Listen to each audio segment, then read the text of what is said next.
The earth beneath your feet feels familiar. You know its shape, its light, the way the sky opens every morning, and how night gently folds itself back across the land. You've seen maps, studied continents, watched clouds form above oceans and break into rain over forests. Everything you know feels known. But what if this world you know is only half the truth? What if, circling the same sun, hidden just beyond your sight, there was another Earth? One that has always been there, yet never seen. A twin. Not distant like Mars or alien like some imagined planet, but a mirror world.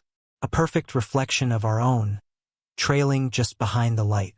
Always on the far side of the sun, always just out of reach. It wouldn't be a world of warships and radio signals, not some dramatized science fiction. It would be quiet, peaceful, like ours, but softened by solitude. A place where the wind rustles through leaves that look just like ours, where water still flows over stone, where stars rise into a sky they've never shared with us. Astronomers have whispered about the possibility. A second Earth locked in perfect balance, following the same orbit but forever out of view, caught in a place where our telescopes can't see, where no spacecraft has drifted. A gravitational hiding spot, one shaped not by mystery, but by symmetry. And perhaps over there something breathes too. A forest, a river, a heartbeat, a being looking up at the same stars and wondering if they are alone. Not knowing that somewhere on the other side of the sun we are here, just like them, made of water and dust and time, wondering the same things, feeling the same quiet pull of the stars, writing stories into the dark. If this twin Earth exists, it's not waiting to be conquered. It doesn't shout. It doesn't demand discovery. It simply is orbiting gently night after night unseen. It's the idea that maybe, just maybe, our planet is not alone. Not just in the universe, but not even in its own path. And in that idea there is comfort. Because sometimes, when the world feels too quiet, too far from understanding, it helps to believe that something just like us is walking through a forest we'll never see, thinking of a sky we both share but never meet. And maybe, as you close your eyes tonight, you'll feel that faint echo. Presence just beyond knowing. A world just like ours, turning slowly in the dark. Every night, while we sleep, the earth moves quietly, steadily, in its long circle around the sun. We rarely think about it. Feels too vast, too slow, too distant to touch. But we are always drifting, always pulled along in that silent dance, like a leaf caught in the gentlest current. And somewhere on the other side of that same path, another Earth might be drifting too. They call it a Lagrange point, one of those rare pockets in space where gravity finds balance. At just the right distance, with just the right speed, a planet could follow our orbit precisely, always hidden by the sun's glare. We would never see it, not with our eyes, not even with our machines. It would always remain opposite us, mirroring our every step, like a shadow that never falls across the same light. This mirror Earth wouldn't be separate from us. It would be bound to us, two planets tethered by a star, turning in unison year after year, century after century. If you could draw a line from here to there, it would pass straight through the heart of the sun.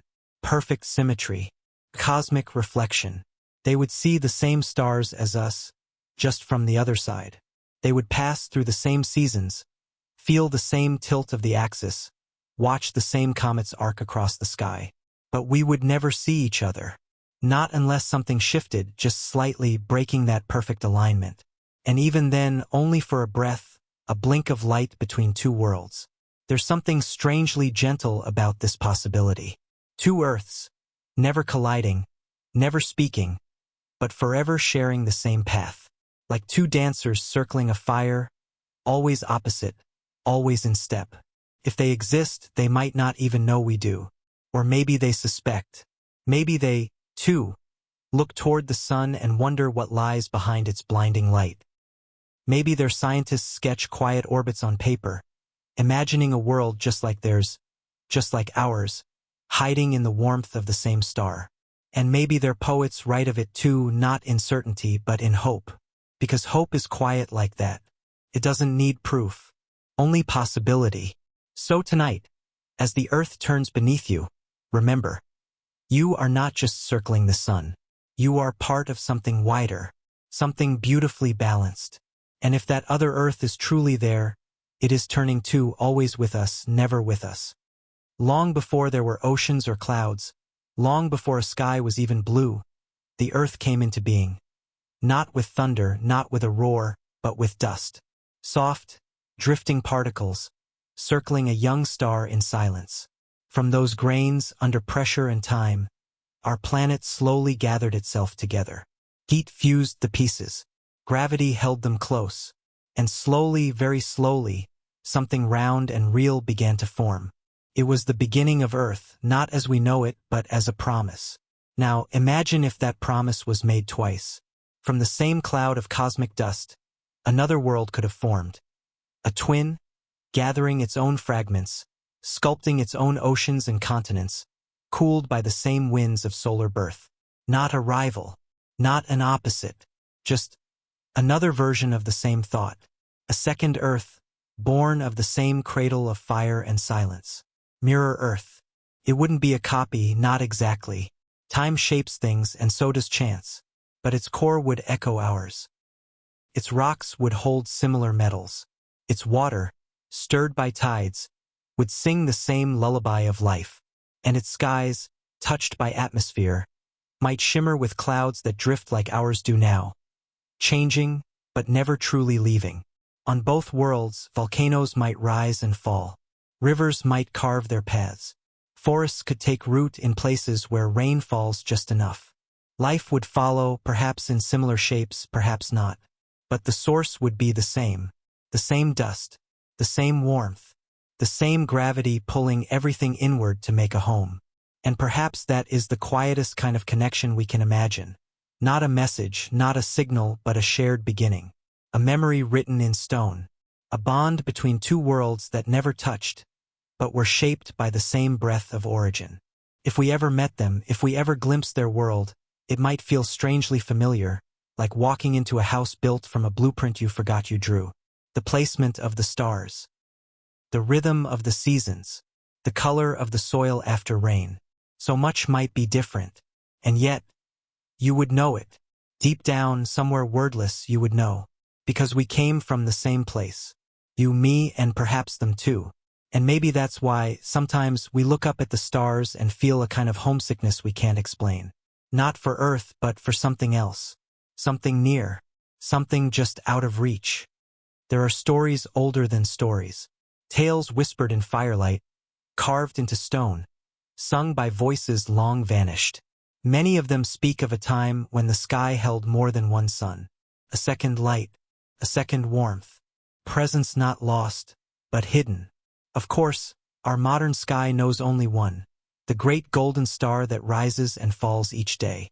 Commands our seasons, our sleep, our tides. It gives life, and in its absence we rest. But perhaps, in a time before memory, before calendars and clocks, the sky whispered of something else. A second world. A second light, too faint to see, but too ancient to forget. Somewhere deep in the human mind, that feeling lingers, the sense that something is missing. That the sky, though vast, is incomplete. Maybe that's because long ago, before we had the words for it, we knew. Or maybe it's just a dream we carry. Of balance, of reflection, of another Earth that moves just as we do, always hidden behind the sun's bright veil. If Mirror Earth exists, we have never seen it. The sun, in all its brilliance, shields it from us completely. It stands in perfect opposition, circling as we circle, matching our steps, forever on the far side. The sun, then, is not just a source of light, it is a curtain. And behind that curtain, the twin world turns. Imagine for a moment if we could see it. If the sun were to dim for a single breath, would we spot the faint gleam of oceans reflecting light? The curve of clouds across mountains? Would it look back at us? Or would it feel as we do, half seen, half felt, caught in the gravity of something always just out of view? The idea of two suns, two lights, isn't just an old story. It's a longing for connection, for symmetry, for something beyond what we can name. And even though science might explain it differently, Might call it coincidence, illusion, or ancient imagination, it doesn't erase the ache. It doesn't quiet the wonder. Because sometimes what we need isn't proof. It's permission. Permission to believe that our sky might still be holding a secret. That the sun, bright and blinding, might also be a guardian. And that somewhere behind it, a quiet, familiar world might be circling still. Some things hide not in shadow, but in brilliance. We often think of the unknown as something cloaked in darkness, veiled by distance, or buried in silence. But the most hidden places are sometimes hidden by light itself. Too bright to look into, too constant to question. Mirror Earth, if it exists, hides behind such a veil. It sits directly opposite us, always on the far side of the sun.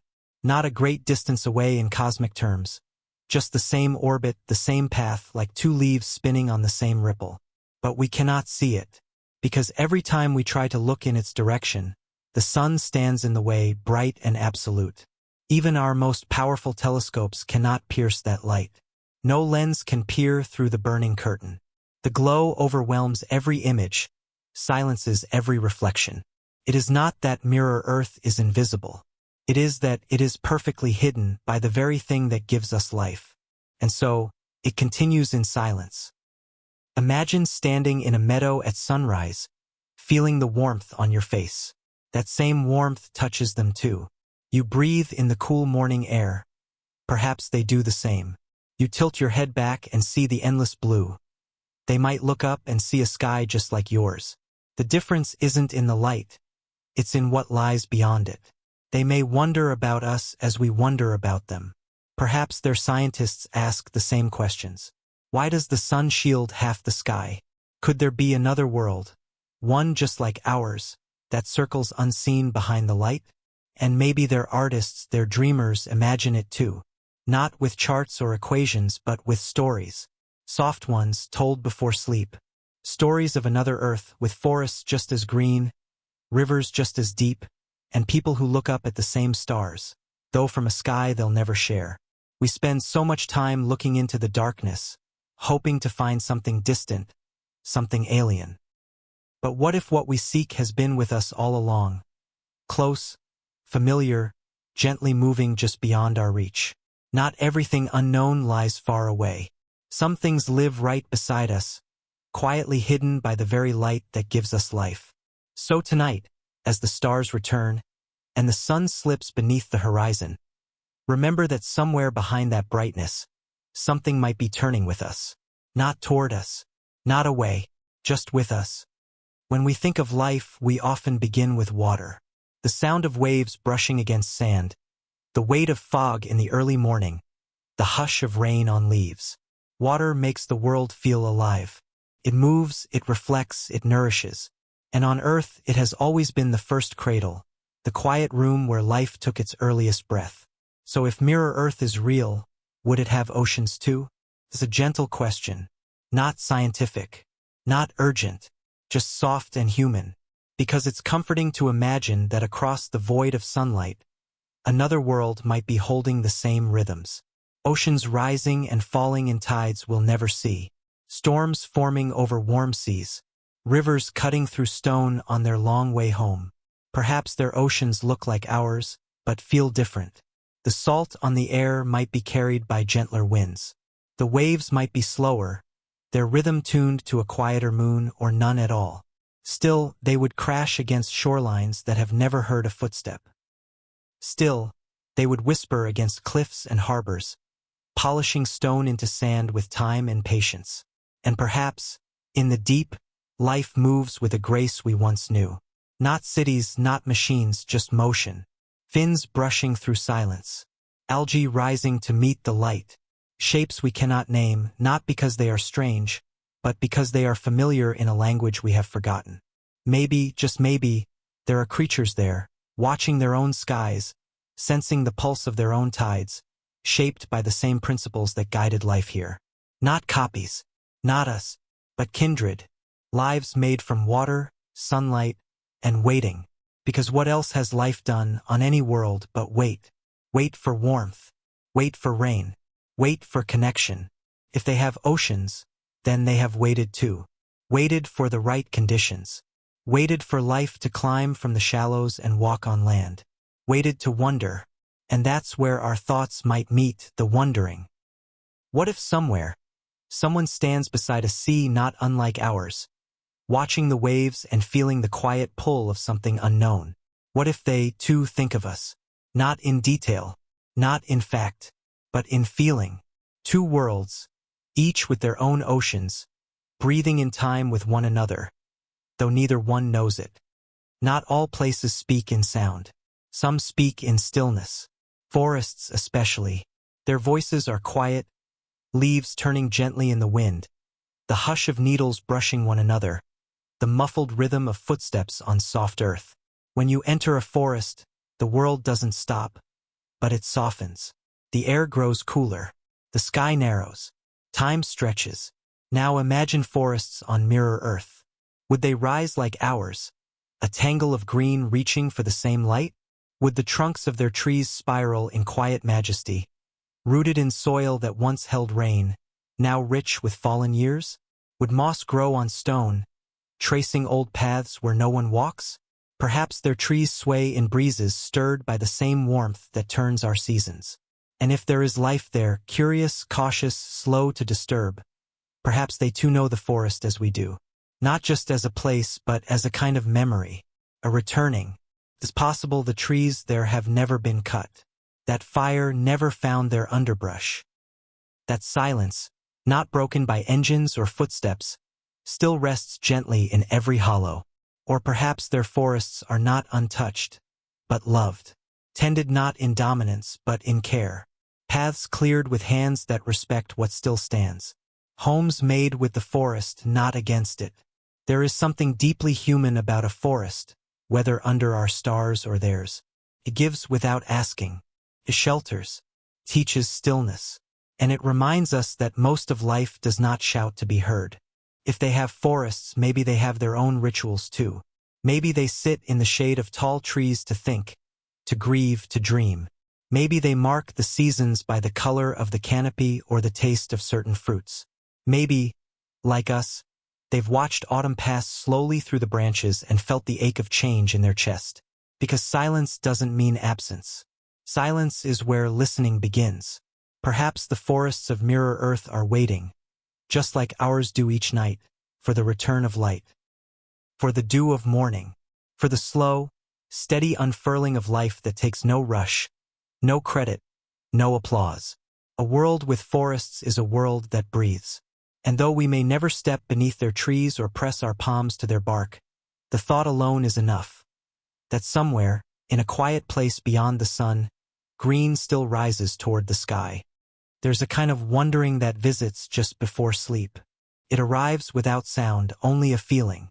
A gentle pull at the edge of thought, like mist drifting through a half-open window. It doesn't ask for answers. It only asks you to drift with it for a little while. And sometimes, in that quiet space, we wonder, are we being wondered about too? If Mirror Earth exists, if it holds its own forests, its own oceans, its own winds, then it might also hold dreamers. Beings who lie still beneath unfamiliar stars. Hearts quiet but wide awake. Thoughts drifting toward the unknown. Maybe they've never heard of us. Or maybe, like us, they sense something. Not as fact, but as ache. A soft awareness that they are not truly alone, though no one ever told them otherwise. Perhaps they dream of us not in detail, but in essence. Shapes they can't name. Voices they almost remember. Presence behind the light. And in their dreaming, maybe they imagine a world much like their own. But with different songs, different skies, different choices. We often think of aliens as strangers, distant, unreachable. But what if they are more like us than not? What if they too hold someone's hand when they're afraid, or pause to watch the way light falls across water? What if they, too, find themselves staring at the sun, not for answers, but because something in them feels drawn to whatever might lie beyond it?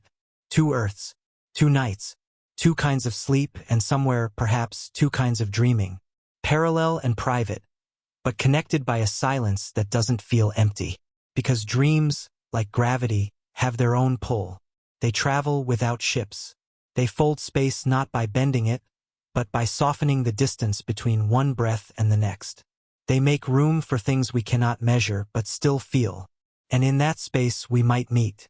Not in vision, not in proof, just in shared wonder.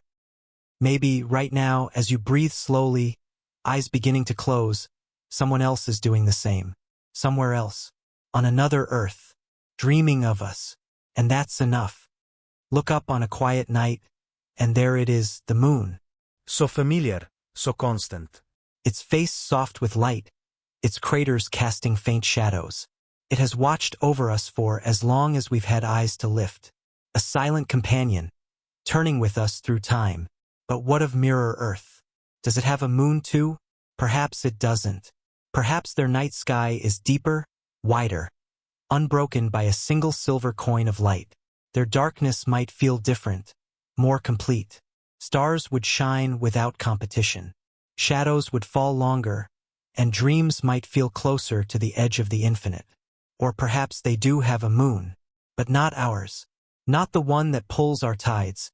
Not the one etched into our stories and symbols. Maybe their moon is younger, or older, or missing entirely. And what if, just what if, they see our moon? What if the moon we claim as ours is not truly ours alone, but something more shared? A strange possibility, perhaps, but not an unwelcome one. A thought soft enough to carry into sleep. Imagine this. They look up, night after night, and see a glowing shape moving across their sky. Not knowing that on this side of the sun, we look at that same shape and write songs, tell stories, feel held. We call it the moon. Maybe they call it something else. Or maybe they don't name it at all. Maybe they simply watch the way we do, letting the quiet presence settle over them like a blanket.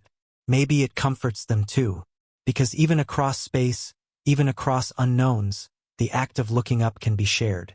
It's possible we are the only ones who see this particular moon. That mirror Earth in its balance circles alone, moonless and still. But if so, perhaps they feel our tides in other ways, the way wind moves through trees, the way time drifts in cycles. Perhaps the moon is not only a body in space, but a metaphor for something deeper. The quiet things we orbit without ever touching. The longings we share. The silence between us that still manages to glow. You don't need to understand the moon to feel it. You only need to notice it again and again in the same place, waiting. And whether it's one moon or two, one world or two, the feeling it gives of being held, of being watched over, might not be ours alone. If you sit very still, just for a moment, you can feel the earth breathing. Not in sound, but in rhythm. The tide moving in and out. The wind stirring trees without a destination. The day warming, then cooling like a slow exhale. It's easy to forget, with all our rushing, that we live on something alive. Not conscious, perhaps, but certainly moving, certainly responding, certainly real. Now imagine that somewhere else, beyond the glare of the sun, another earth breathes too. Not in echo, not in imitation, but in parallel. Mirror Earth doesn't know we're here, just as we don't truly know if it exists. But still, we imagine. And in that imagining, a picture forms. Two worlds, shaped by the same gravity, held by the same star, drifting together but apart. They turn at the same pace. They tilt on similar axes. Their seasons unfold in harmony. Leaves falling, rivers swelling, animals migrating under skies that never meet. When our summer begins, so does theirs. When our nights stretch longer, theirs do too. But the light that touches them is never the light that touches us. We share the same source, but never the same moment. And yet, somehow, that makes the connection feel even deeper. Because it means that both planets breathe in their own time. They live not in imitation, but in truth. They are not reflections, but equals. Not shadows, but companions. Think of it like two people walking in the same direction, on opposite sides of a wall. They never see each other. They never speak. But with every step, they know someone else is walking too. The same rhythm. The same quiet endurance. In a way, that's all we've ever wanted, to know we're not alone in the motion. Perhaps Mirror Earth knows this too. Not as fact, but as feeling. A subtle sense that they are not the only breath in the universe. that something else inhales when they do and exhales when they rest. If that's true, then perhaps neither of us is truly alone. Perhaps our existence is not solitary, but shared, like a melody sung in harmony across a great divide neither voice can cross, yet both can feel. So as your own breath slows tonight, and your thoughts begin to drift, you might sense it too. Not noise, not proof, just presence. Another world breathing with us. Not behind us, not ahead, but beside us, always beside us. There are few moments more ancient than the first fire. Not the one sparked by lightning or lava, but the one made by hands. The one guarded through the night, passed from one generation to the next, like a secret that burns gently in the dark. Here on Earth, it changed everything. Fire was warmth, protection, transformation. With it, we cooked, we gathered, we watched shadows dance across stone walls, and we began to imagine. So, what about them? If Mirror Earth exists, and if life there has followed even a faint echo of our path, then perhaps they too found fire. Maybe it began the same way. A strike of lightning in a dry forest. A startled creature watching flames crackle in the underbrush. The heat unfamiliar. The light beautiful and frightening. And then a choice to run or to stay. To learn. Perhaps their hands are like ours. Or perhaps not. But let's imagine they reached out anyway. Trembling at first, then steady, learning to coax flame from spark, to shelter it from the wind, to carry it across long nights. They, too, might have huddled around that warmth. Families or something like them. Eyes wide in the glow, stories beginning in soft voices. Not words yet, maybe, just sound and presence, and the quiet awareness that something had changed. Fire turns night into something new. It makes a circle of safety inside the dark. It marks the first place where fear stepped back and curiosity leaned in. We don't know if they made fire, but the idea that they did is strangely comforting. That across the sun, under skies we'll never see, someone else once crouched close to a flicker of light and felt the same awe we once did. It's not about tools or civilization or progress. It's about a beginning, a moment when life paused, warmed its hands, and saw something in the flame that looked a little like itself. Wild, unpredictable, but full of promise. Maybe their fire flickered in different colors. Maybe their trees burned slower, or their winds carried the smoke in wider spirals. But the heart of it would be the same. A spark, sheltered. A light, kept. A warmth, remembered. And in that warmth, a question. What else could we become? Two worlds, two fires, each glowing softly in the night of its own sky. What does it mean to build something that lasts? On Earth, we've shaped cities from stone, glass, and steel. We've raised towers, carved roads through forests, and drawn borders across deserts and seas. Our civilizations are visible from orbit, etched into the skin of the planet like signatures. They tell the story of what we've become. Ambitious, resourceful, and endlessly reaching. But they also tell another story, a quieter one, written between the lines, of conflict, of division, of walls built not just to shelter but to separate. Most of our history is tangled with struggle, territories claimed, resources fought over, stories silenced. And so, we wonder, what if Mirror Earth chose another way? If life bloomed there, and minds rose from it, curious and capable. What if their first instinct wasn't conquest, but care? Imagine a world where cities were built not for defense, but for belonging. Where communities grew like forests, spreading naturally, connected by shared needs rather than fenced by fear. Homes nestled into the land instead of clearing it. Settlements shaped by rivers, sun, and wind, not erased and rebuilt, but woven into place. Perhaps on Mirror Earth, language didn't evolve to declare ownership, but to express understanding. Maybe their early stories were about connection rather than enemies. Maybe they had no need for other, no need for dominance, just a growing sense of us and us that included land, animals, air. That doesn't mean life there would be perfect. Perfection is an illusion, but maybe they learned something early that we are still discovering. That strength can grow in softness, And peace isn't the absence of conflict, but the presence of respect. Their cities might not be large, not lit from orbit, but they would breathe. They would feel lived in, not conquered. There would be laughter in their corners, shared silence in their gardens, and paths worn smooth by generations who walk together rather than apart. No monuments to victory, only places that hold memory.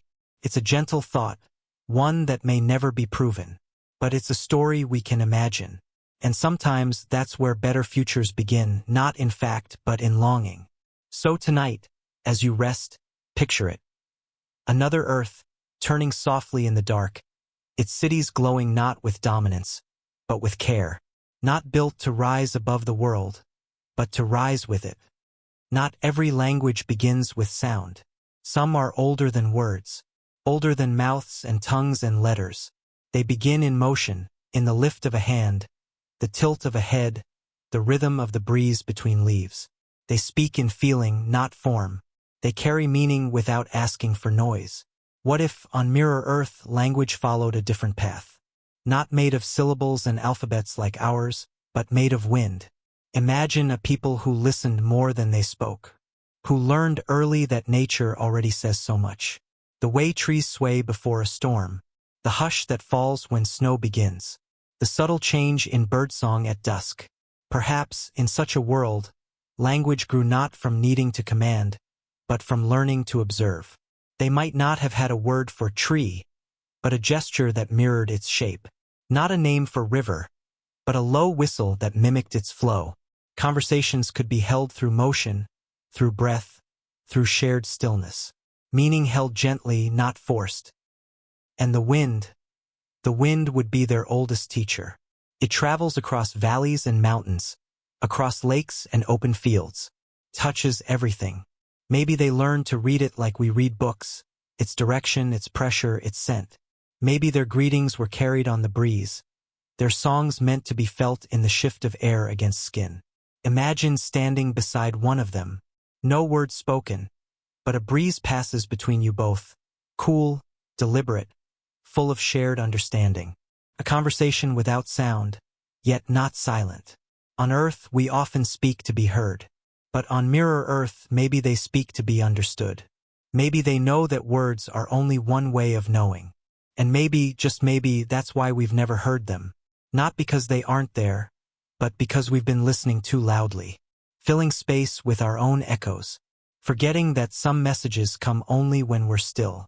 It's a humbling thought. That another world might speak with the world, not just about it. That language could be less about control and more about communion. So if they're out there, sending their thoughts across the light, perhaps we've already received them. Not in radio waves or signals, but in the wind itself, in the way it moves through trees, in the sudden stillness before sleep, in the breath you just took, long and slow, and maybe, without knowing, we've answered every time we paused long enough to listen. When we think of cities, we often think of noise, engines rumbling, voices layered over voices, lights that never sleep. Our cities rise like declarations, bold lines against the sky, made to be seen, to be heard, to be remembered. But what if a city didn't want to be loud? What if, on Mirror Earth, cities were built not to dominate the landscape, but to melt into it softly, gently, like breath settling into lungs? Imagine homes nestled into hillsides, not perched on top of them. Pathways that curve with the terrain, not cut through it. Structures shaped from local stone, sun-dried earth, or woven plant fibers. Materials that return to the soil as easily as they came from it. There are no towers scratching the clouds, no engines growling in the night, just the hush of footfalls on dust, the low creak of wood in the wind, and the occasional laughter of someone who doesn't need to shout to be heard. The buildings themselves might be simple, low, rounded, open to air, designed not just for people but for harmony with light, with weather, with silence. Shade where it's needed, warmth where it's earned. Walls that breathe, not trap. Maybe they don't have roads, but trails, soft-edged and shared, where the movement of one becomes part of the rhythm of all. Maybe their gathering places aren't stadiums or plazas, but clearings beneath old trees, places where voices fall naturally into quiet. And yet, these cities are full of life.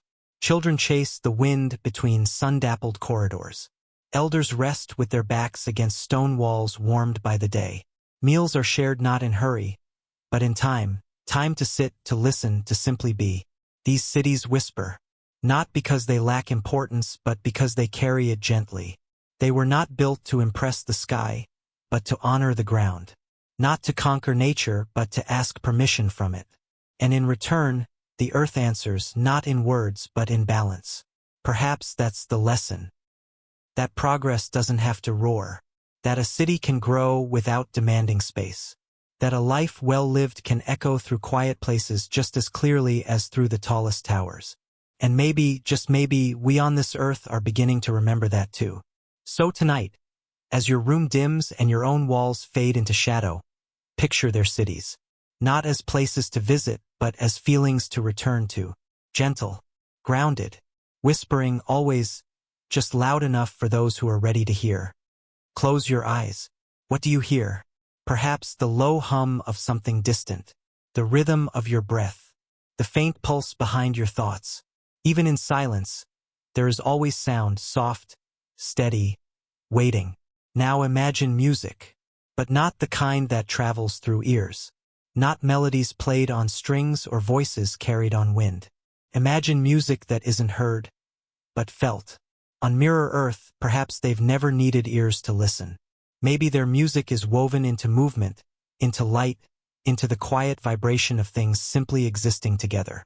A ripple across water, pattern in the wind, the way sunlight filters through leaves in the late afternoon.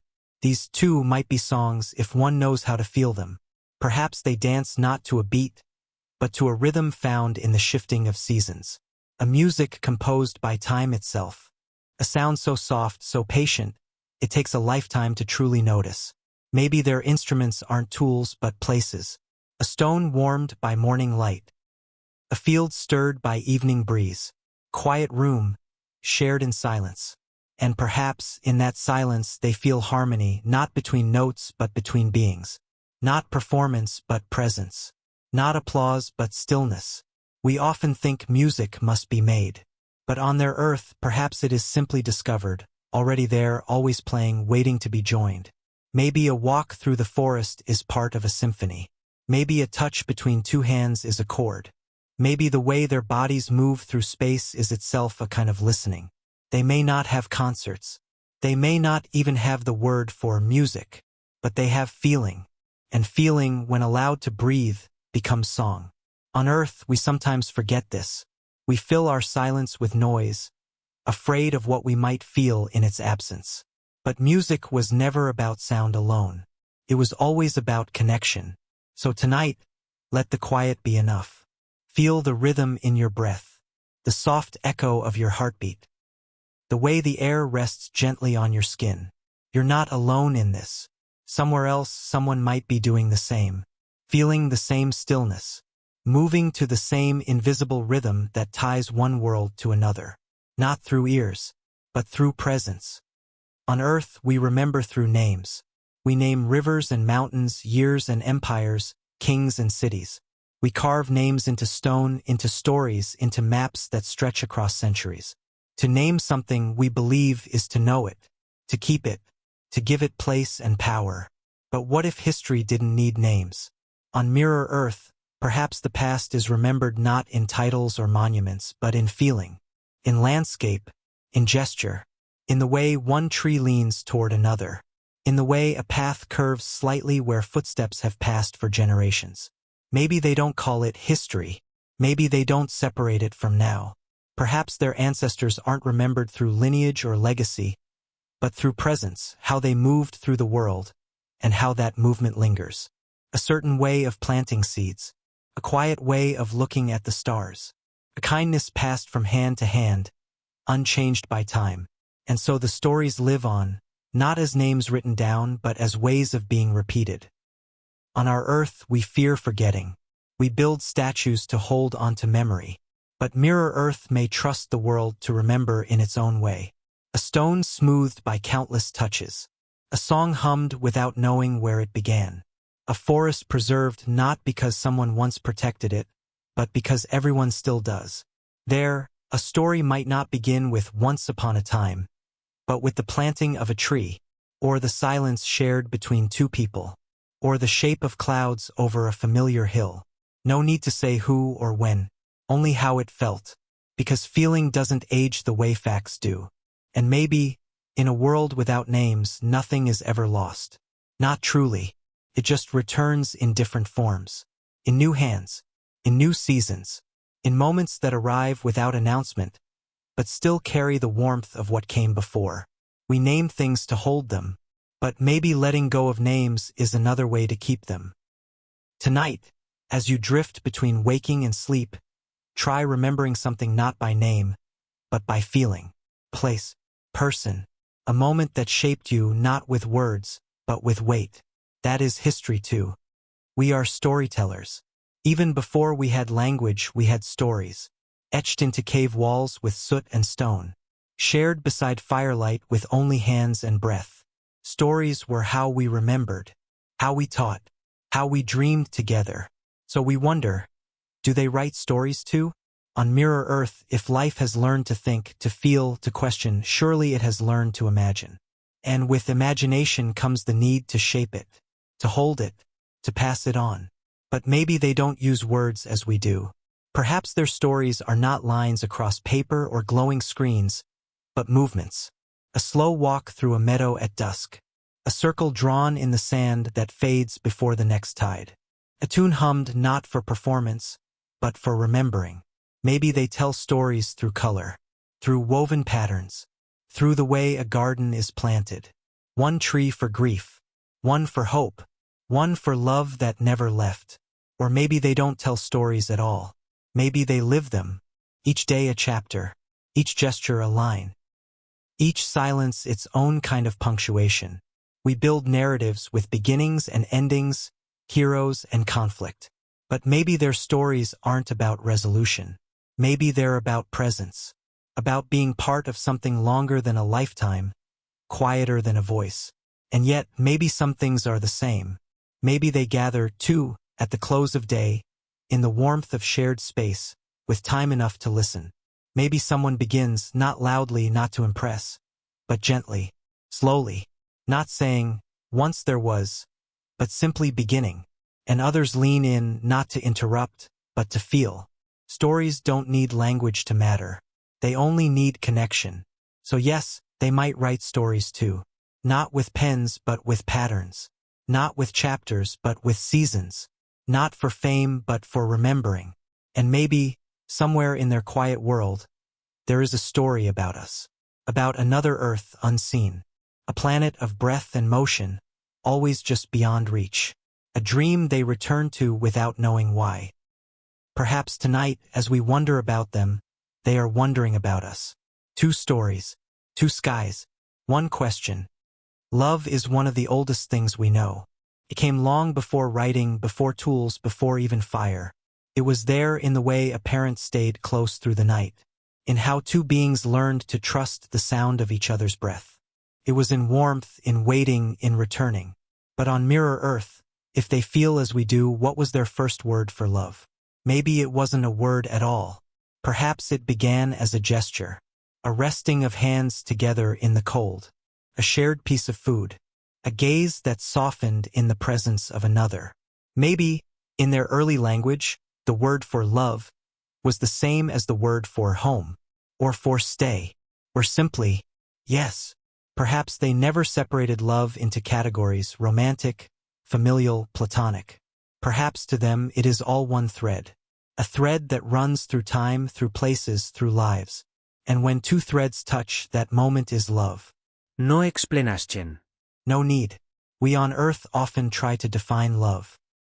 We write about it, argue over it, label it, even measure it. But on their world, maybe it doesn't ask to be named.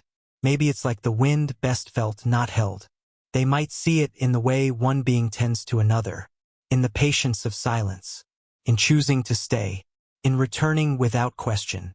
Maybe they plant trees as promises, or mark stones not with names, but with colors. Maybe love is not declared, but woven into daily life, quietly, like a hum beneath everything else.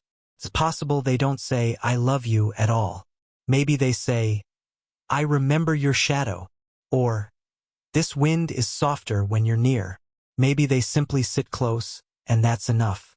The nearness says what words cannot. And if they do write stories, perhaps the most ancient one is about love. Not tragic or grand, but simple. The way water returns to its source. The way roots find each other underground. The way the sky holds the same light for both worlds, even when they can't see each other. Maybe their first word for love is still in use, unchanged for 1,000 years. Or maybe, like us, they're still trying to find the right way to say it. Because love isn't always about knowing. Sometimes it's just about being known. What would it be like to look through eyes that have never seen war? No weapons raised. No borders drawn in blood. No stories passed down of cities burned. Of suns not returning. Of skies split by fire. We can only imagine it. On Earth, conflict feels stitched into history. Our stories often begin with struggle and end with triumph or loss. Even our myths speak of conquest. Our maps are drawn, redrawn, and drawn again. Each line telling not just where we live, but what we fought to keep. But what if, on Mirror Earth, none of that ever happened? What if their eyes never learned the shape of violence? Imagine a child there, growing up with no concept of enemy. No word for war. No image of armor, of marching, of fear. Their games are not imitations of battle, but reflections of balance. They learn to read wind and soil, not strategy and defense. When conflict arises, and perhaps it still does, it's met not with force, but with pause, with questions, with space made for listening. Disagreement does not become division. Tension does not become destruction. Their buildings carry no scars. Their elders bear no stories of exile. Their songs hold no verses of mourning for things taken by force. And so, their eyes, unburdened, see differently. They see continuity, not conquest. They look at another being and do not measure threat or value. They simply witness. They meet every gaze as equal. Here on Earth, we often ask what peace would look like. On Mirror Earth, maybe they don't ask at all. Maybe it's the air they've always breathed. Not perfect, but patient. Not silent, but gentle. Maybe they do not flinch at sudden sound. Maybe they do not build high walls. Maybe their hands do not learn to make tools that harm. Their hands build, hold, tend. And maybe, just maybe, this is not the product of innocence but of choice. A choice made long ago and kept quietly ever since. A choice to see the other not as threat, but as reflection. What would that kind of world feel like to walk through? A place where every path leads toward, not away. Where every voice has space. Where every eye, even those of the smallest child, carries only the memory of calm. Tonight, let yourself imagine it, not because it is ours, but because it could be. When we gaze into a mirror, we expect to see ourselves. But what if the mirror is another world? What if, far beyond our reach yet bound by the same sun, another Earth turns slowly in silence? Not as our opposite, but as our echo. And in that echo, something looks back. Maybe they wonder about us too. Not as myth, not as fear, but as possibility.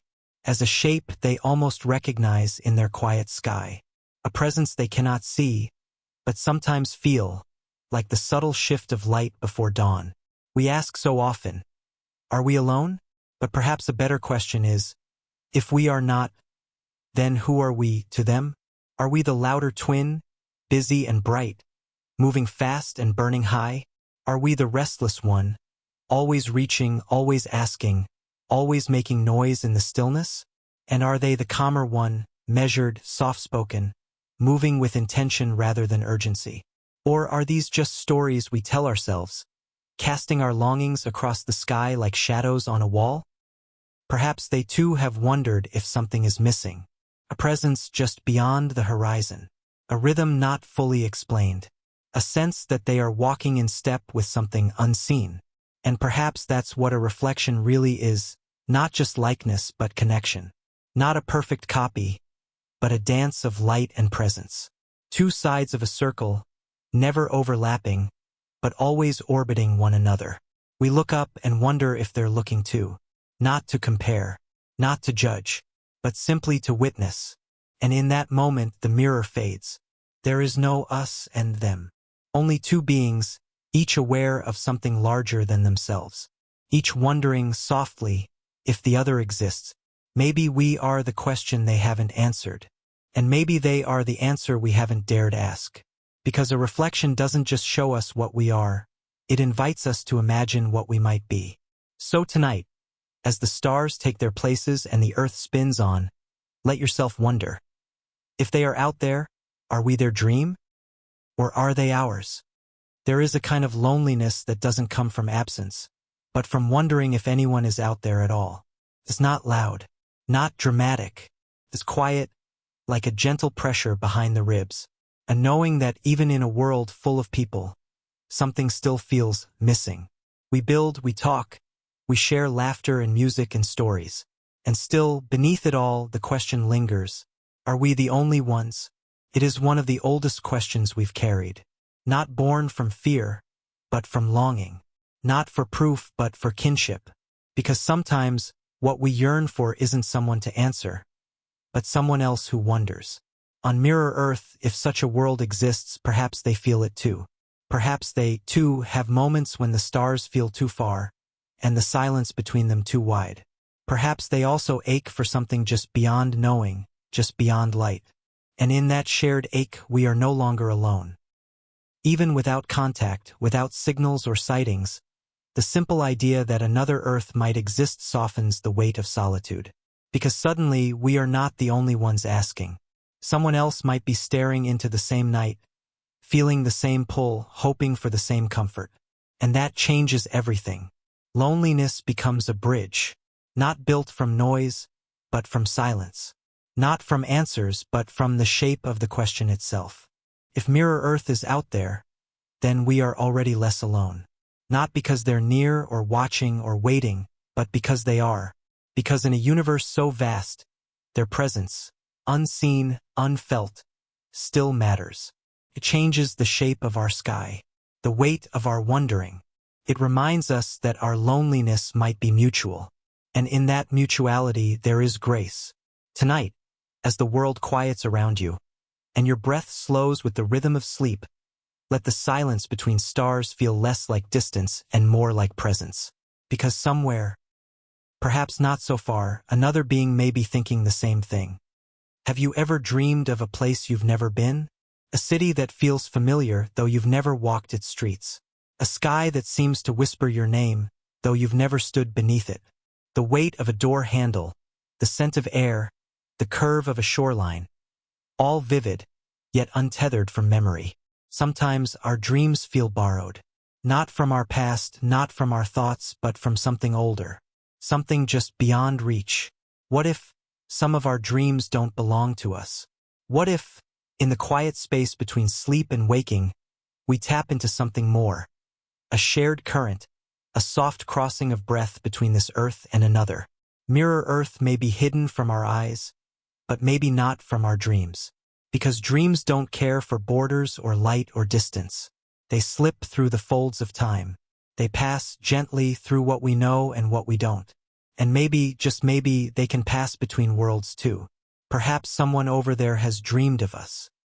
Not in our shape or language, but in a feeling, a glimmer, a warm breath they didn't recognize, a forest they had never entered, a pair of eyes they could not place. And when they woke, they too might have felt it. This dream was not mine, and neither was it entirely strange. What if dreaming is the only place we've ever touched? Not with bodies, not with signals, but with awareness, with something softer than science, older than story. We on Earth often dismiss such things, but when the night is long and the silence deep, we return to them. Not because they are proven, but because they feel true, because they bring us comfort, even if we don't know why. And so tonight, when you close your eyes, pay attention to the places that rise without reason, to the skies you've never seen, but somehow know, to the people whose faces flicker for a moment, then disappear like mist. They may not be you, they may not be from here, and yet, in some quiet way, they might be dreaming of you too. Sometimes, late at night, the sky feels like a mirror, Not because it reflects our faces, but because it reflects our questions. It holds them quietly, patiently, without reply. The stars do not blink answers. The planets do not explain. And yet we keep looking, because perhaps the sky is not silent. Perhaps it is simply waiting. Now imagine, just beyond that dome of dark, there is another sky, a mirror sky, curving over a world so much like ours that, for a moment, we might mistake it for home. The clouds drift in familiar patterns. The constellations, though reversed, trace lines we almost remember. The moon, if there is one, rises at a time that feels like ours. But we can't see this mirror sky. Not from here. The sun stands between us, bright, immovable, shielding us from the other side, like a veil drawn across a secret too beautiful, too delicate, to be revealed just yet. And still we sense it, in the way we stare into the dark and feel something staring back. Not with eyes, but with presence. In the way the air feels heavier some nights, as though another breath lingers just beyond our own. In the feeling that perhaps, above it all, the sky isn't just space, it's connection. What if the sky has always been a mirror, not of our reflection, but of our longing? What if what we truly see when we gaze upward is the shape of our hope, curved across the void, waiting for a moment of recognition? And what if, on Mirror Earth, someone looks up too? Do they see a similar canvas? Do they feel the same pull towards something they cannot name? Do they whisper stories to their children about the twin they've never met, the world that might exist just beyond the sun? The idea isn't one of proof. It's not a theory to prove or disprove. It's a feeling that somewhere, the sky holds more than stars. It holds the memory of what we're still searching for. A gentle reminder that the universe may be wide, but it is not empty. Not when two worlds turn together, never touching, yet always reflecting. So tonight, if you find yourself looking up, whether through a window or through the quiet space behind your eyes, let the sky feel full. Full of questions, full of light, full of something that feels like you, just on the other side. There's something tender in the act of waving. It's not just a motion of greeting. It's a gesture of hope. A way of saying, I see you. I want to be seen in return. And we have waved, oh, how we've waved, into the dark. We've sent signals into space. Tiny bursts of radio and light, traveling outward like paper boats on an endless sea. Voyager carries our music. Golden discs whisper our languages. Telescopes search for whispers. Always reaching, always waiting. But what if someone was already there? What if, without knowing, we've waved toward Mirror Earth? Our signals were never meant for them. We've looked to distant stars, to galaxies spinning far beyond. But Mirror Earth, if it exists, is not far. It's close. So close it walks beside us, hidden but present. Just beyond the sun's fierce glare. Just outside our field of vision. We've never aimed our greetings in their direction. The sun blocks the way. But still, maybe something passed through. A flicker. A hum. A message not intended for them but received all the same. And maybe for a moment they paused. Not understanding the source. Not decoding the language. Just feeling something. Like a warmth not explained by weather. Like a frequency brushing the edge of thought. And maybe, without knowing why, they waved back. Not with hands or signals, but with breath. With awareness. With the soft, ancient knowing that they are not entirely alone. Here on Earth, we often think of contact as loud, as dramatic, as an arrival. But maybe it's quieter than that. Maybe it's a gentle overlap. Two thoughts passing like shadows, never colliding, but changing shape in each other's presence. So when we waved years ago, decades ago, maybe it wasn't just for the stars. Maybe it was for someone standing under a similar sky, wondering the same thing. And when they felt it, perhaps their own wave was not sent across space but across spirit. A shared breath, a shared question. Because sometimes to be felt is enough. Tonight, as you rest beneath your own sky, remember this. Not every wave needs a reply to be received. Some are held in silence. Some echo in dreams. Some, even now, are still traveling. Sometimes the distance between two things isn't as great as it seems.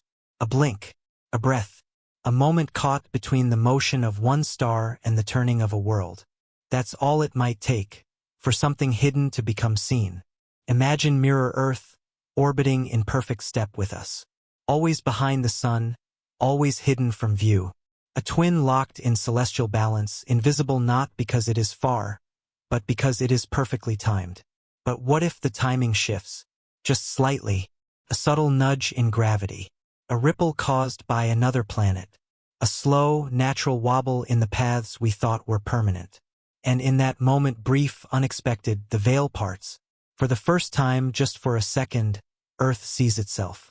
Not in reflection, but in reality. Across the brightness of the sun's edge, a shape emerges. Not imagined, not hoped for, but real.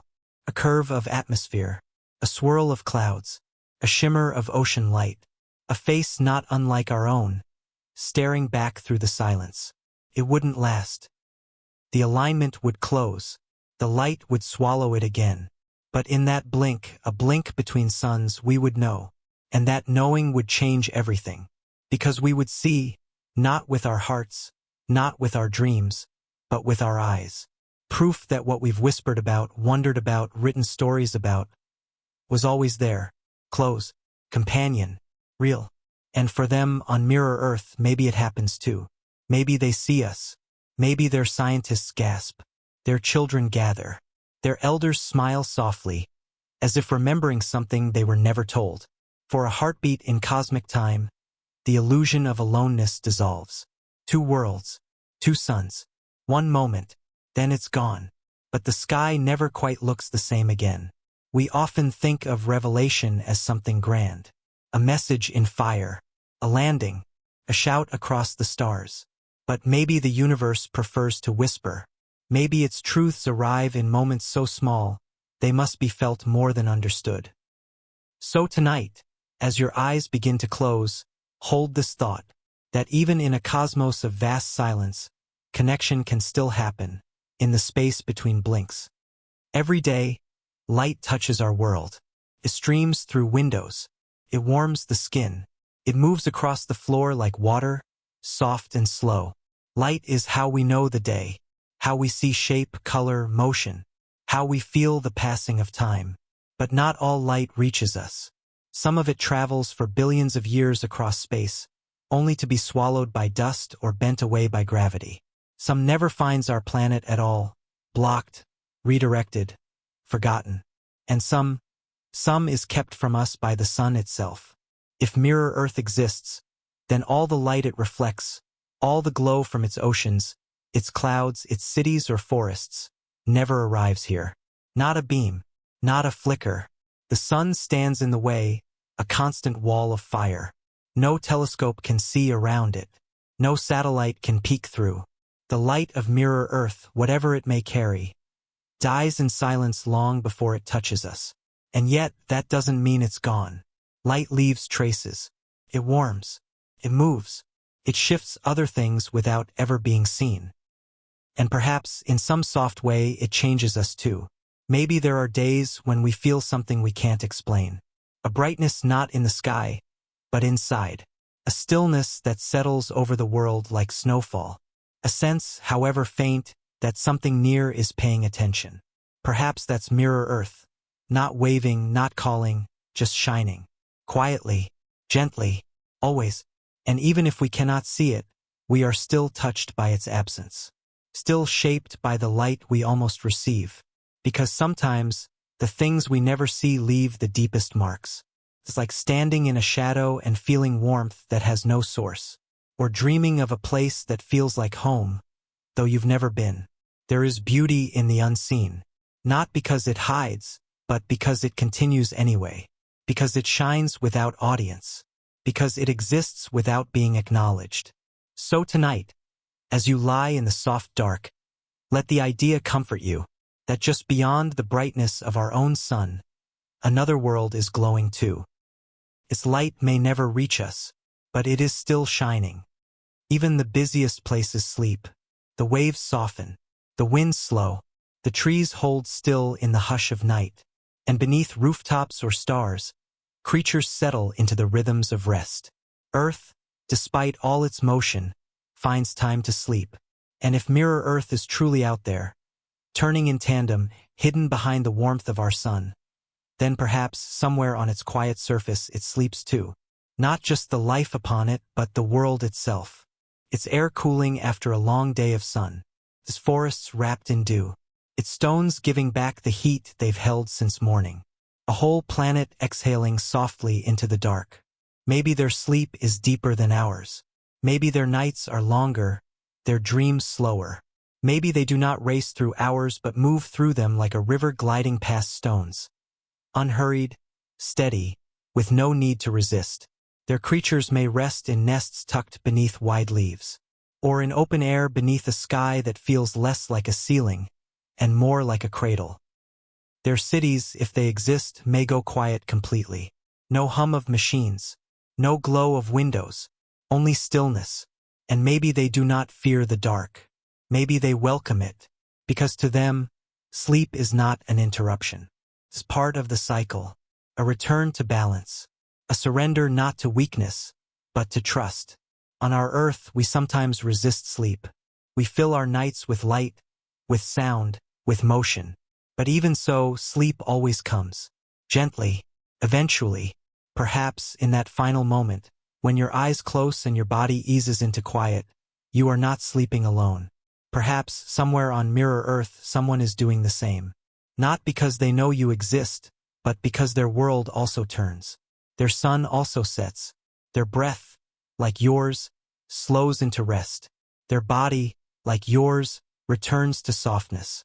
And in that parallel stillness, something unspoken is shared. Not space, not time, but rhythm. A silent agreement that across the vastness, sleep remains a language we both understand. So as you rest tonight, let yourself imagine it. Another Earth just like this one, still, asleep, dreaming. Some dreams are soft, not loud or vivid, but made of texture, of moments that pass like clouds, of colors that arrive without names. You don't always remember what happened in them, only how they felt. Warm, weightless. True. Here on Earth, we often dream in color. Or so we think. Blues, greens, golds, the familiar palette of our waking world, rearranged by the quiet logic of sleep. But sometimes the colors are softer than real. Sometimes they glow. Sometimes they don't belong to anything we've ever seen. And that makes you wonder, if Mirror Earth exists, do they dream in color too? And if they do, are their colors like ours? Do they dream of violet skies and golden oceans? Do they dream of forests that shift between blue and amber?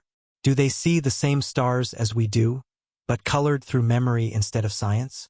Maybe their dreams aren't shaped like ours at all. Maybe they don't dream in images, but in temperature, in motion, in the sensation of light curling across skin. Maybe they float through memory as a feeling, not a sequence. A warmth that begins nowhere and ends in calm. But maybe, just maybe, there are shared colors. Not because the physics of their world is the same, but because the soul of dreaming might be. Maybe they, too, know the pale gold of morning light, the deep indigo of a night that holds you, the soft green of hope, rising slowly, the dusty gray of forgetting, the silver hush of peace.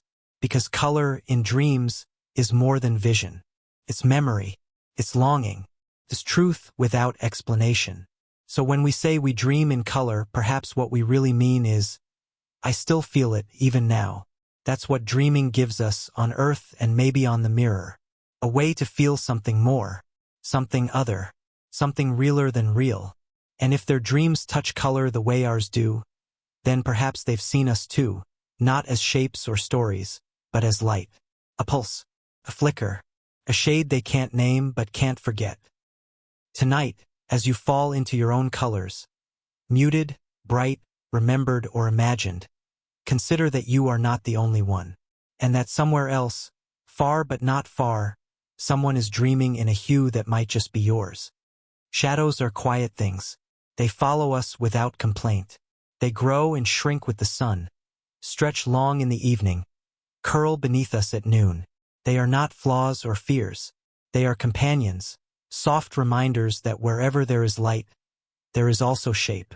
We rarely think of them, but they are always there. Now imagine Mirror Earth, turning slowly under its own sun, a world not so different from ours. If it has light, and surely it must, then it must have shadows too. But do their shadows look like ours? Do they fall in soft angles across quiet stone? Do they ripple beneath trees, flickering with the wind? Do they stretch across water and disappear in the current? Perhaps their shadows are slower, more patient, or sharper, more defined. Or maybe they flicker with colors we cannot see. Shadows that hum gently, like echoes in light. Perhaps the beings of Mirror Earth know their shadows intimately. Perhaps they sit with them at dusk and study how they move. Perhaps they do not run from their darkness, but befriend it, learn from it, honor it. Because in a world built gently, shadows are not feared. They are respected. Maybe their stories teach that your shadow is your memory, walking beside you. That when you are gone, your shadow lingers. Not on the ground, but in the world. In the places you moved through. In the silence you left behind. And maybe, just maybe, they believe that even the planet casts a shadow not across itself but across time. Because isn't that what we are, too? Shadows of those who came before. Movements made from older movements. Questions shaped by older questions. Our shadows are not accidents. They are evidence. Proof that we were here. That we stood in the light, if only for a while. So what of Mirror Earth? Do its people ever wonder if their shadows are reaching us? Even now? Not in darkness, but in presence. A gentle weight. A memory from a world we've never touched, but somehow know. And do we, in turn, cast shadows they cannot name? Perhaps the sun, between us, carries more than light. Perhaps it carries silhouettes, imprints of what we are, traces of motion that drift across orbits and time. Tonight, as you lie in the soft quiet, feel your own shadow resting beside you. Not threatening, not cold, just there. A shape made of your light. There's a kind of silence that isn't empty. It doesn't feel like absence. It feels like presence. Like something just beyond the edge of words. A waiting, a breath. We're used to thinking of silence as the space between sound, as a pause, a gap, a lack. But some silences are full. So full they hum, even when nothing moves. So full they hold everything at once. Mirror Earth, if it exists, may be wrapped in such silence. Not because it is lifeless. Not because it is unknown. But because its story, its presence, its being has never needed to shout. It may be a world built entirely in quiet. Not still but gentle. Not mute but soft. A silence made of wind brushing against stone. Of oceans pulling back from shore. Of trees exhaling moisture into morning. A silence that listens more than it speaks. And perhaps it listens to us. Not to our signals, not to our machines, but to our wondering. Our reaching. Our aching for something more. Something mirrored. Something shared. On Earth, our silence is often filled too quickly. We turn on music, open a screen, scroll through voices. We try to outrun the hush. But when we finally stop, when we allow silence to arrive fully, it opens. It begins to speak in feelings. And sometimes, in that rare stillness, we feel something vast pressing gently against us. Something kind. Something old. Something that doesn't speak in language, but in presence. Could that be them? Could Mirror Earth, floating just beyond the fire of our sun, be holding its silence as a kind of invitation? Not a request to find it, but to feel it. To sit in stillness long enough to remember that we are not the center. That our questions are not the only ones. That our noise is not the only story. There is a silence that holds stars. A silence that holds orbit. A silence that holds love, memory, waiting, return. And it holds us too. Tonight, if you are able, turn off the lights. Let the world hush. Let the fan turn. Let your breath slow. And in that deep quiet, listen. Not for voices, not for proof, but for the silence that holds everything. What if time isn't the same everywhere? We think of it as steady, a rhythm that never falters. Seconds into minutes, minutes into hours, all marching forward without pause. But even here on Earth, time bends. A mountain experiences it differently than a bird. A glacier different from a flame. A child's summer stretches long, while a year in grief passes too quickly to name. So what if, on Mirror Earth, time flows differently? Not faster, not slower, just quieter. Maybe their days unfold like petals, slow and unhurried. Maybe their concept of a moment is not something to be measured, but something to be felt. The way we feel the warmth of sun through glass. The way a breeze touches skin and then is gone. Perhaps they don't divide their lives into hours and deadlines. Perhaps their seasons are not counted, but remembered by the taste of the air, the position of a certain flower, the way shadows fall at a specific bend in the path. On Earth, we so often race time. We guard it, budget it, apologize for losing it. But on Mirror Earth, maybe time is not something to use, but something to move with. Like water, like breath. Perhaps their elders don't measure age in years, but in stories lived, in kindnesses shared, in the way they've helped something grow. And maybe that changes everything. Maybe it changes how they see life, not as a journey from start to finish, but as a rhythm, a looping song, one without beginning or end, but with motion and pause, light and hush. And maybe that's why we feel a strange stillness when we imagine them. It's not that they are frozen. It's that they are in rhythm with their land, with their sky, with their own becoming. And in that rhythm there's room. Room to feel. Room to dream. Room to rest. Even now, as you read this, time is moving differently for you than it is for someone else. Your breath, your heartbeat, your thoughts, all shaping a world within a world. And perhaps, somewhere far but not far, someone on Mirror Earth is feeling their own quiet rhythm. Not the same, but not so different. Two worlds, two tempos, one shared silence. Here on Earth, we're taught to expect endings. Stories conclude. Days close. Seasons turn. We count our lives in chapters, in milestones, in farewells. Even beauty fades, we say. Even light goes out. But what if, on Mirror Earth, there were no endings? Not because things last forever, but because they simply continue in quieter forms. A flower wilts, and its color becomes part of the soil. A sound fades, but its echo lingers in the bones of a mountain. A life passes, yet its breath remains in the rhythm of the wind. There, nothing vanishes, it just changes shape. Perhaps that's how they live. Not in fear of things finishing, but in reverence for what comes next. They might not mark time with endings at all. No ceremonies for the last. No final chapters. Instead, transitions, foldings. One thing becoming another, like a river slipping gently into the sea. There is no cliff, only a curve. And maybe, in such a world, grief feels different too. Not softer, but deeper. More like awe than sorrow. Not the pain of absence, but the recognition of presence transformed. A knowing that everything is part of something else. That no goodbye is ever final, only a moment of becoming. Their stories might never close with the end. Instead, they may fade like twilight. Slowly, naturally, until the light becomes part of the night, and the story simply rests. And in that way, they might teach us something. That endings, as we know them, are often just where we stop paying attention. That the world doesn't close, it continues. Even after the lights go out. Even after the last word is spoken. Maybe they've always known this. Maybe it's why they move slower. Why they listen longer. Why their homes feel like continuations of the land, not interruptions. They don't fear endings, because they trust in the unfolding. So tonight, if something in you feels like it's nearing a close, a thought, a season, a dream, let it become something else.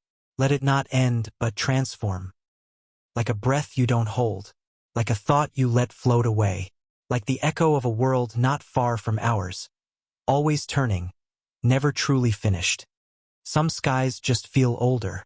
Not in years or science, but in presence. You look up and something looks back. Not with eyes, but with memory. With patience. With quiet. On Earth, we often speak of the sky as a canvas, a backdrop for sunsets, storms, and stars. But what if the sky is more than that? What if it's a keeper of moments, of breath, of everything we've ever whispered into the night? And if that's true here, could it be true on Mirror Earth as well? Imagine a sky that remembers, not in words but in light. It holds the laughter of children that once ran beneath it, the soft breath of someone looking up and wondering, the silent touch between two hands, framed by the horizon, not stored in clouds or wind, but in feeling, imprinted not on air, but on time. Perhaps the beings of Mirror Earth know this already. Maybe they greet their sky like an old friend. They speak into it, not to be answered but to be heard, not to receive but to release. Their prayers, their hopes, their quiet regrets, offered upward, not to be resolved, but to be held. And the sky, in turn, never forgets. Maybe when storms roll in, they do not fear them. They say the sky is remembering something heavy. Maybe when the stars are hidden, they say it is grieving. And when it is clear, still, and endless, they say it is listening. Do they map constellations like we do? Maybe. But maybe they map feelings instead. A part of the sky for joy, a corner for longing, a cluster of light that only appears when two people find each other again. And perhaps, above it all, the sky holds us too, not in image but in essence. Maybe somewhere in their own silence, they felt our world shimmer. Not clearly, not fully, just enough to pause, to look up, to wonder, because memory doesn't need detail, only depth. And the sky on both worlds has always had enough space to carry what we leave behind. So tonight, if your heart is holding something heavy, or something beautiful, or something unnamed, offer it to the sky. You don't need to say it aloud.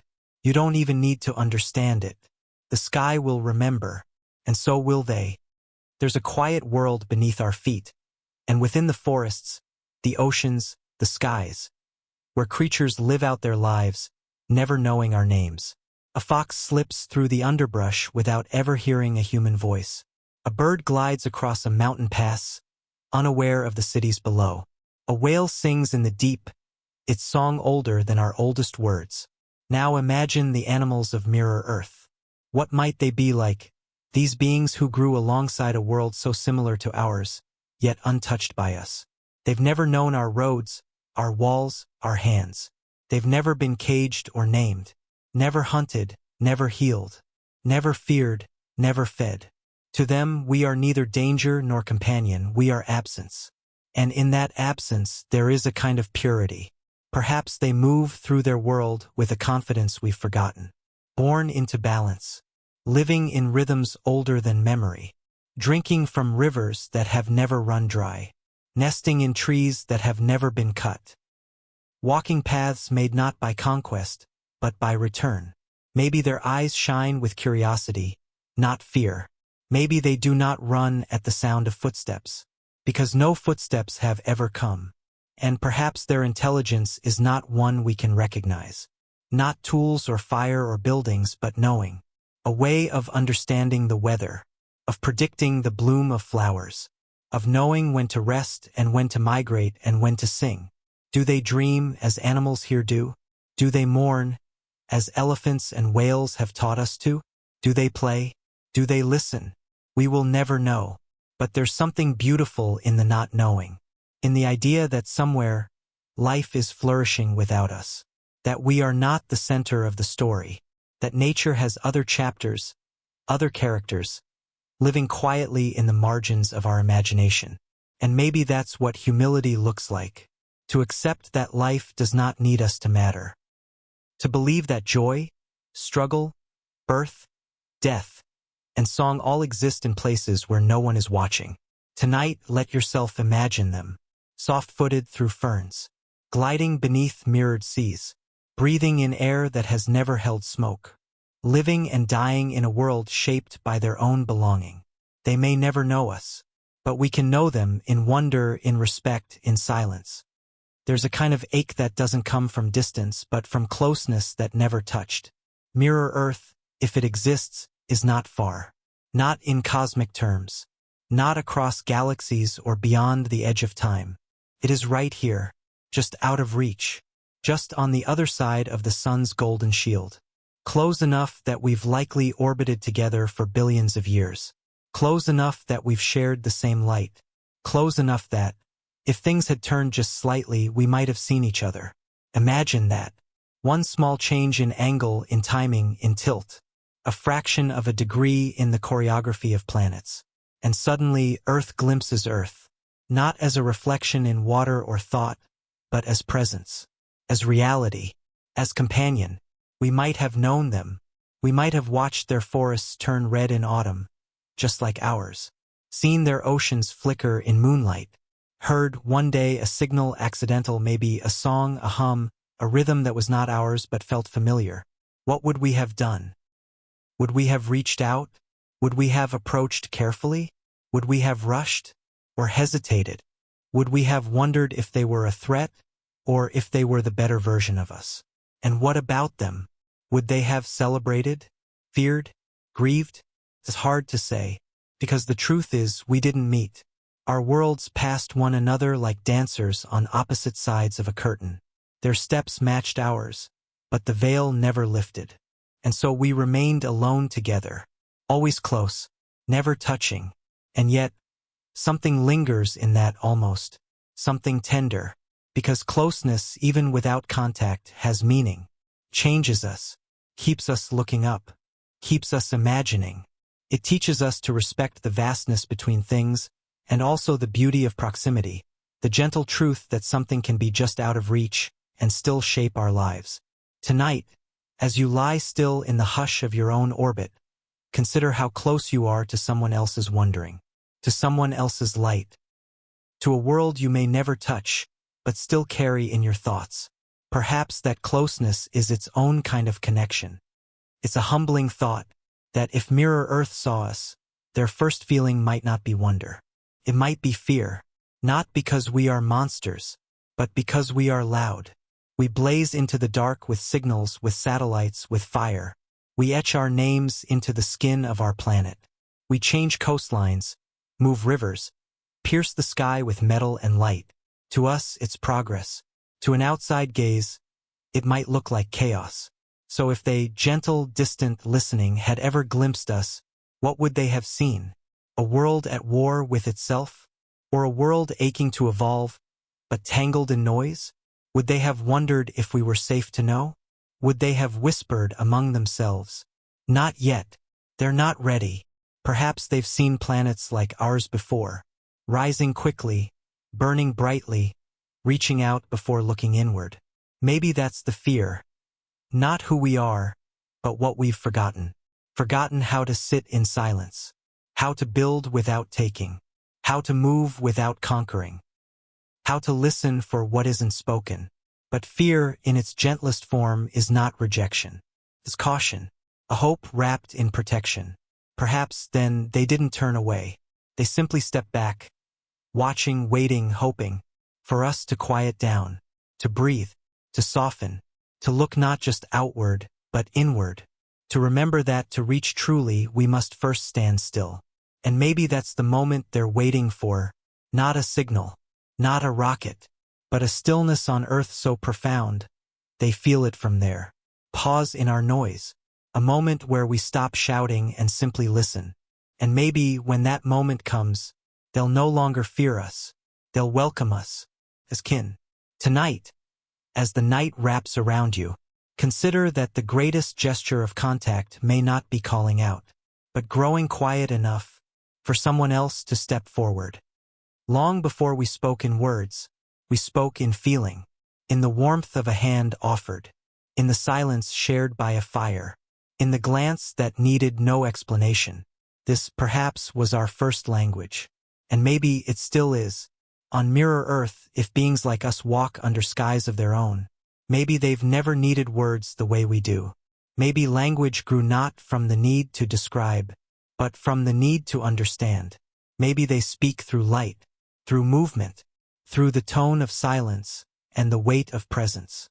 Their greetings might not be sounds, but a change in the air, pause in the path, A stillness that means, I see you. We spend much of our time trying to communicate clearly, but sometimes the most meaningful things are wordless. A breath, a gesture, a moment of being fully here. If we ever met them, our languages would not match, not in sound or symbol or script, but perhaps in that first meeting, we'd both instinctively fall silent, not out of confusion, but recognition, because beneath everything, there is a rhythm, the pace of heartbeats, the rise and fall of breath, the way grief makes us smaller, and joy makes us open. That rhythm doesn't belong to any one species. It belongs to life, and perhaps that's where our shared language lies, not in vocabulary, but in vibration, not in grammar, but in gravity, the kind of gravity that pulls two beings into the same space, even when they've never met. So maybe when the day comes, we won't need to speak. We'll just sit together and understand, because what we feel when we dream, when we hope, when we reach gently toward the unknown, they may feel too, and that is enough. Would you like to step into this shared understanding in? Not every ending needs a goodbye. Some things drift apart not in pain, but in peace. A tide pulling back without struggle. A breeze changing direction without announcement. The close of a day that doesn't say it's leaving, only dims gently, inviting us to rest. If we were ever to meet Mirror Earth, if only in thought, if only in the hush between stars, it might not end in the way we imagine. There may be no farewell, no final contact, no parting message sent across light years. Instead, perhaps there would be a moment, shared, quiet, when we both realize we've seen enough. Not everything, but enough. Enough to feel that we were not alone, that our wondering had a twin, that our reaching had been felt, and that, in some gentle, patient way, it had been answered. Maybe the farewell wouldn't come in words. Maybe it would come in the stillness after connection, in the knowing that nothing needs to be said, in the soft release of expectation, in gratitude.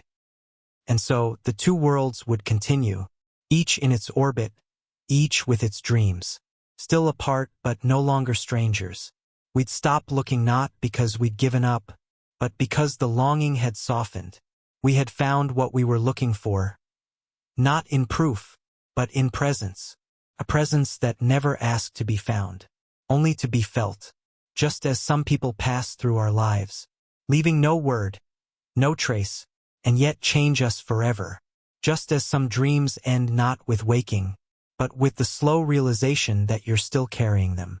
So too might this meeting end, without an ending, and maybe, in that silence, something lingers, something kind, something complete. Tonight, if there's a part of you that still wonders, let it wonder gently, and when it's ready, let it rest. Would you like to let this rest carry you into? Waiting is often tied to wanting. We wait for answers. We wait for change. We wait for someone to return, or for something to arrive. But there's another kind of waiting, quiet, unhurried, without expectation. The kind that doesn't pull, doesn't demand. Simply is. Maybe Mirror Earth knows that kind of waiting. Perhaps it has waited beside us all along, not to be found, not to be proven, but simply to be, a companion orbiting in silence. Its forests have not cried out. The skies have not flared for attention. Its oceans have never begged to be seen. It has offered nothing, yet existed fully, completely, delicately whole. And perhaps that is its wisdom, to teach us that presence can exist without possession, that beauty can bloom without eyes upon it, that patience can live without the hope of reward. Here on earth we chase, we reach, we want. Even our quiet moments often hold a question beneath them. But maybe, just maybe, Mirror Earth waits differently. It waits like a mountain waits, still, steady. Sure, not for us, not for discovery, but as part of a rhythm greater than desire.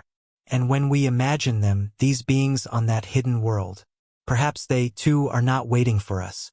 They are simply waiting with us, turning in time, dreaming their own dreams, living with the same breath, the same light, the same longing, but without the rush. Can we learn to wait like that? To sit in the mystery, to rest inside the question, to live fully in the not yet without needing more. Tonight, as you lie beneath the hush of your own ceiling, imagine a world that has never asked for anything, yet offers you its presence. No era evil. No announcement. Just company. Would you like to share in that final stillness with me in? And now the night deepens. The world quiets. You lie still, the weight of your body sinking gently into the bed beneath you. Somewhere, not far but hidden, another earth turns softly too. Its sleep as real as yours. Two earths, one sun. And in this moment, stillness. No more questions. No more reaching. Only breath. Only orbit. Perhaps they are asleep now, just as you are. Not in darkness, but in peace. Their oceans calm. Their forests hushed. Their skies holding stars like slow-moving thoughts. And here, on this side of the sun, your world rests as well. For all our noise, we too know silence. We too know how to fold into the quiet, to let the spinning of our planet carry us gently into dream. And if we are both dreaming this earth and its twin, then maybe across the light something stirs. Not contact, not signal, but a softness, a shared forgetting, a shared becoming. The sun, burning bright between us, is not a barrier tonight. It is a cradle. It holds us both. Two worlds, alike and apart, rocked gently in its light. Maybe that's all we ever needed. Not to find each other, but to rest in the knowing that we were never truly alone. That somewhere else, beneath a sky that curves just differently enough, there is a version of life that does not long to be seen, only to be understood. And maybe tonight, as you drift into the hush that follows story, you are part of that understanding. Two earths, two dreams, one silence, and the slow turning of time. Let yourself fall with it. No ending. No goodbye. Only sleep, only the knowing. Good night, and thank you for dreaming with me.